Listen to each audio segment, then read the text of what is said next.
Des avant-premières, des courts-métrages, du cinéma. Grégoire Ludig, Peu Marmaille ou bien encore Christophe Duguay, ça se passe à 40 ans à l'occasion des Égaluantes. Du 24 au 27 novembre et on suit ça sur le 16-26 Média.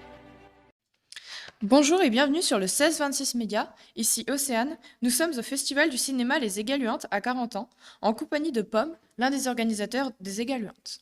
Comment allez-vous? Bonjour, ça va super, merci. Je vais vous poser quelques questions en format combini. Euh, Film ou film d'animation? Film, Film ou série? film, 40 ans ou Paris? 40 ans. Les Cadors ou Tempête?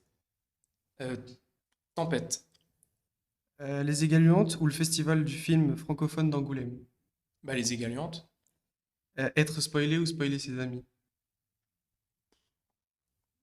être spoilé. Maintenant, nous allons passer sur un format plus classique d'interview. Aujourd'hui, avec les différentes plateformes de streaming, beaucoup moins de monde vont au cinéma et avec la Covid, la population a pris goût à rester chez elle pour regarder des films. D'après vous, comment le cinéma est-il amené à évoluer? Oula, question délicate. Le cinéma, je pense qu'il a des beaux jours devant lui. Euh, oui, c'est sûr que le Covid a fait du mal au milieu de la culture en général, pas qu'au cinéma, hein, au spectacle vivant également. Mais ça commence à repartir. Après, le cinéma, il est beaucoup dépendant aussi des films qui sortent, et notamment des blockbusters américains. Donc, quand il y a des gros films américains qui sortent, forcément, les cinémas font plus d'entrées. Quand c'est des films un peu plus confidentiels, c'est plus compliqué. Donc voilà, il est soumis à cet aléa-là, à cette actualité-là. Mais je pense que globalement, il a de beaux jours devant lui. Enfin, malgré l'arrivée des plateformes et le développement de la VOD, etc., rien ne vaut une expérience en ciné. Voir un film sur grand écran, à mon sens, c'est toujours mieux que de le voir chez soi devant sa télé ou sur sa tablette. Euh, donc voilà, c'est une expérience différente, c'est une manière de consommer différente. Les deux sont pas incompatibles, mais je pense que oui, que le cinéma a de beaux jours devant lui. Et du coup, pour vous, comment cette évolution pourrait impacter votre festival?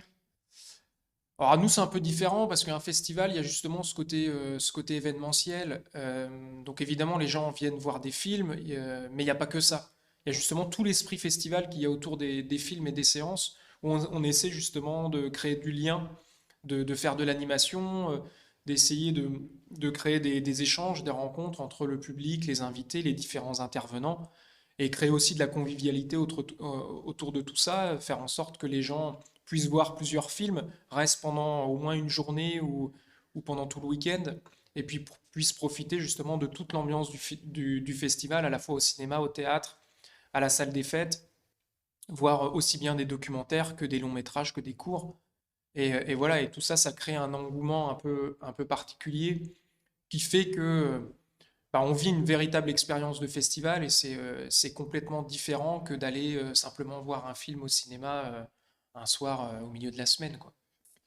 Avez-vous du coup des nouvelles idées pour la 8e édition, des Oula, invités? tu vas, tu vas un peu vite en besogne. On va déjà faire celle-là. Voilà, pour l'instant, ça se passe super bien. On est très content. On espère que ça va durer jusqu'à dimanche soir. On fera un gros bilan en fin d'année avec les équipes et puis on verra comment on remet tout ça en route pour l'année prochaine.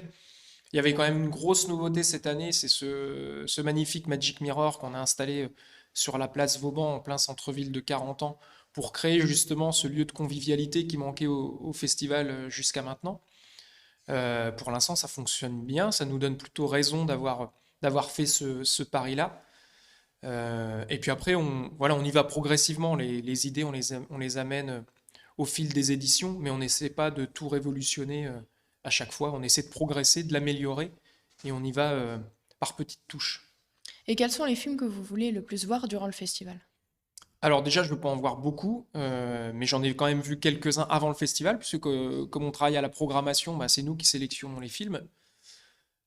Évidemment, si j'ai un conseil à vous donner, c'est de pas louper les avant-premières des Cadors et de Tempête, qui sont quand même les deux gros coups de projecteur du festival cette année, puisque c'est deux beaux films qui ont été tournés dans la région. Et puis après, alors moi perso, j'ai un petit coup de cœur pour le film Sparring, qui, comme son nom l'indique, raconte l'histoire d'un sparring partner qui est un métier ô combien difficile dans le milieu de la boxe. Et moi, je suis un grand fan de boxe, donc voilà, c'est un film que j'aime particulièrement. Mais après, il y en a plein. Il y a des jolis documentaires aussi cette année. Il y en a un que j'ai bien aimé qui s'appelle Pas de Shabbat à Cherbourg et qui raconte un peu l'histoire de la communauté juive dans le Cotentin. Et c'est vachement intéressant parce que c'est des histoires qui sont quasiment méconnues. Et c'est ça qu'on aime bien aussi dans le festival, c'est de sortir un peu des sentiers battus et de montrer aux gens des choses qu'ils n'ont pas l'habitude de voir autrement. Merci d'avoir répondu à nos questions. Je vais Merci à maintenant vous. laisser la parole à Léo pour sa chronique sur Je ne connais personne. Quand Estef était jeune, il avait voulu se lancer dans une carrière dans le cinéma aux côtés de ceux qui regardaient les films avec passion et admiration. Pour lui, le cinéma était une passion qui avait commencé quand il avait réalisé ses films amateurs avec deux groupes de copains.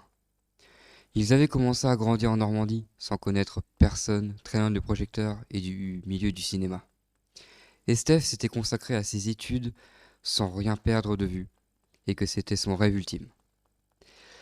Il avait ensuite décidé de s'inscrire à un concours pour intégrer l'École nationale supérieure pour le métier de l'image et du son.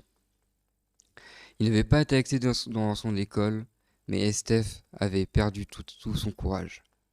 Mais quand son père avait appris cette nouvelle, il décida de l'aider et qu'il allait réussir à lui décrocher une rencontre avec une personne qui allait lui changer la vie.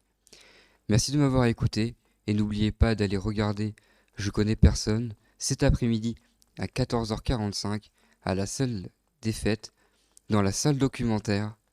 Je vous dis à très bientôt sur le 1626 Média. De nous avoir accordé du temps pour répondre à nos questions. Nous vous souhaitons un bon festival. Au revoir et à bientôt sur le 1626 Média. Merci à vous.